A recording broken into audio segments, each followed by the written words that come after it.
ni Tupac Amaru Shakur ndetse uyu ni Notorious B.I.G, inshuti zahindutse abakebe bakomeye mu mateka ya hip hop. Mu mwaka w'1990 hip hop ntabwo yari umuziki gusa, ahubwo hip hop muri iki gihe yari ubuzima, yari intambara y'amagambo, yari amafaranga ndetse bwari ubwamamare. Ndongeye nkuhaye ikaze kuri The Focus X TV, isoko y'ubumenyi ndetse no gusobanukirwa. Tugiye kuvuga ku mateka akomeye cyane hagati ya Tupac Shakur ndetse na B.I.G Notorious. Umwe yari umusore wari ufite amagambo akomeye cyane mu mivugire ye, imana idasanzwe n'ubushake bwo kuvugira abarengana. Naho undi yari umunyabigwi wo muri Brooklyn, wari ufite ijwi riremereye n'ubushobozi bwo kuvuga inkuru z'umuhanda kurusha abandi bose. Mu ntangiriro z'ibi ngibi, Tupac Shakur yabanje kuba inshuti na Notorious B.I.G, nyuma baje guhinduka abakeba, amaherezo baza no gupfa batarageza imyaka 30, kandi kugeza uyu munsi wa none urupfu rwabo rukomeje kuba amwe mu mayobera akomeye mu mateka y'umuziki. Tupac Shakur yavukiye New York mu mwaka w'1971. Mama we yari umwe mu banyamuryango ba Black Panther Party. Kuva akiri muto Tupac yakuriye mu buzima bwari bugoye, yakundaga gusoma ibitabo, yakundaga gukina amakinamico, yakinaga imivugo, ariko ikirenze ibi byose yakundaga kuvuga ukuri uko kuri kose. Mu mwaka w'1991 yasohoye album ye ya mbere. Abantu bahise babona ko atari rap usanzwe, yaririmbaga ku bukene, ku ivanguramoko, ku buzima bwo mu mihanda no ku bibazo by'urubyiruko rw'abirabura bari muri Amerika. Naho Notorious B.I.G yavukiye Brooklyn muri New York mu mwaka w'1972. Izina rye nyakuri yari Christopher Wallace. Akiri umwana yari umuhanga cyane mu ishuri, ariko B.I.G amaze gukura yinjiye mu buzima bwo gucuruza ibiyobyabwenge. Nyuma yaje kuvumburwamo umwe mu bantu bafite imana ikomeye cyane yo kuririmba rap, kubera ijwi rye, uburyo yavugaga inkuru n'amagambo ye byatumye abantu benshi bamukunda. Mu mwaka w'1994 yasohoye album yiswe Ready to Die. Iyi album yahise imugira umwe mu baraperi bakomeye cyane muri Leta Zunze Ubumwe za Amerika. Ikibazo rero cya mbere ni gute Notorious B.I.G yaba yarahuyemo na Tupac Shakur? Mu ntangiriro z'umwaka w'1990 Tupac yari amaze kuba icyamamare pe. Biggie yari akizamuka, we yari akiri ku ntangiriro. Bahuye bwa mbere bahuriye i Los Angeles. Tupac yakunze Biggie cyane bitewe n'impano yamubonyemo, yaramufashije, yamugiraga inama. Bamwe bavugaga ko Tupac yajyaga atumira Biggie we bakaganira amasaha menshi cyane. Icyo gihe nta muntu washoboraga gutekereza ko aba bombi bazigira baba banzi cyangwa ngo bagirane amakimbirane. Intandaro y'amakimbirane ubundi yaba ngaba bombi bivuga ko yatangiriye ku matsinda abiri, itsinda rya Death Row ndetse na Bad Boy. Aya matsinda abiri niyo yari ahanganye kandi niyo yavugwaga cyane muri Leta Zunze Ubumwe za Amerika. Mu mwaka w'1993 Tupac yinjiye mu itsinda rikomeye rya Death Row Record, naho ku rundi ruhande B.I.G Notorious yabaga muri Bad Boy Records. Nk'uko uri kubyumva, aya yari amatsinda abiri ariko buri tsinda ryari rifite aho ribarizwa.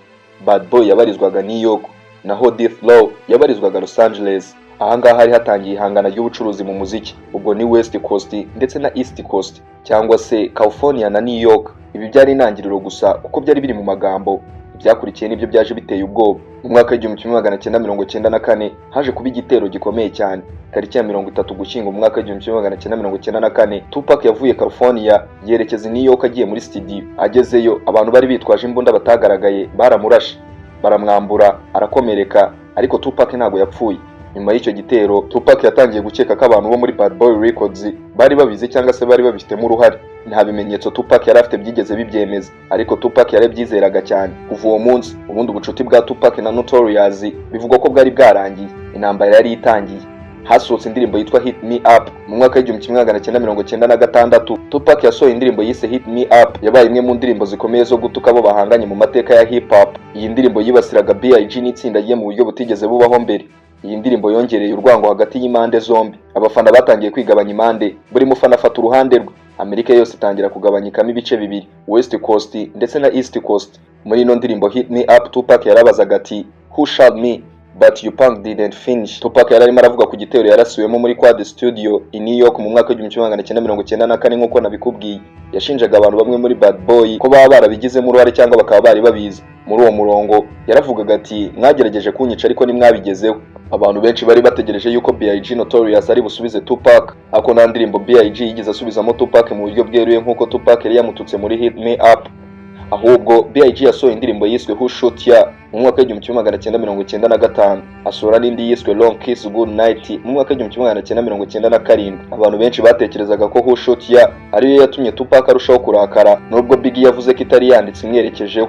Umurongo mugufi uzwi muri iyi ndirimbo Who Shot Ya nta wundi n'ubundi ni Who Shot Ya, ni wo mutwe w'iyi ndirimbo wose, kandi niwo Tupac yafataga nk'igisebo cyangwa kumushinyagurira nyuma yo kuraswa. Tariki ya 7 Nzeri mu mwaka w'1996 Tupac yari amaze kureba umukino wa boxing. Yari ari kumwe na Sugar Knight, bari bari mu modoka mu muhanda wa Las Vegas. Imodoka y'abagizi ba nabi yaraje yegera iyabo, amasasu menshi yahise avugirwa mu muhanda, barabarasa. Tupac arakomereka bikomeye. Tupac ahita ajyanwa kwa muganga igitaraganya, amara iminsi 6 mu bitaro. Tariki ya 13 Nzeri mu mwaka w'1996 Tupac Shakur yitabye Imana afite imyaka 25 gusa.